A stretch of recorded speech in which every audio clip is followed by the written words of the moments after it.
ఎవరికైనా నేను సవాలు చేస్తున్నా, శ్రీకృష్ణుడి జీవితంలో ఆనందదాయకమైన ఘట్టంలోనే 10 రాయండి. మీరు ఒకటి కాదు 10 లేవండి, 2-3 మించి మీకు దొరకవు.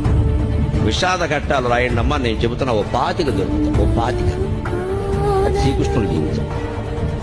పుట్టింది జలసాల్లో, పుట్టిందో తల్లిక, పెంచిందో తల్లి, పుట్టిందో తండ్రిక, పెంచింది ఇంకో తండ్రి. అందులో పెంచిన తండ్రికేమో వీడు తన బిడ్డ కాదని తెలుసా, ఆ తల్లికేమో తెలియదా? ఏమి జీవితాన్ని అవునడానికి లేదు, కాదనడానికి లేదు. నిజం ఒకటికి తెలుసు, నిజం ఇంకోళ్ళకి తెలియదు. కానీ పెరిగాడు మహానుభావుడు.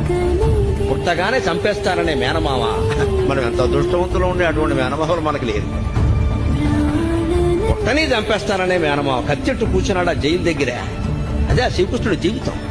విస్తార పురుషులు అంటున్నారు కదా, మరి ఇంత భయంకరమైన జీవితంలో కూడా భగవత్తత్వాన్ని వ్యక్తం చేసిన మహానుభావుడు శ్రీకృష్ణుడు. కృష్ణం పొందే జగత్.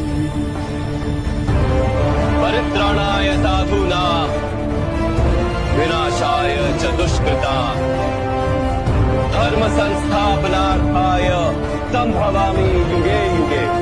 ఇవాళ మృత శరీరాన్ని ఒక్క పూట ఉంచాలంటే ఎంత కష్టం అవుతుంది. భాగవతం భారతం చదివి తెలుసుకోండి. 7 రోజులు మృత శరీరం అలాగే ఉందండి. 8 మంది భార్యలలో ఒక్కరు లేరు, తల్లి లేదు, తండ్రి లేదు, బిడ్డలు లేరు, ఎవ్వరు లేరు. మన భాషలో చెప్పాలంటే దిక్కుమాలిన మరణం.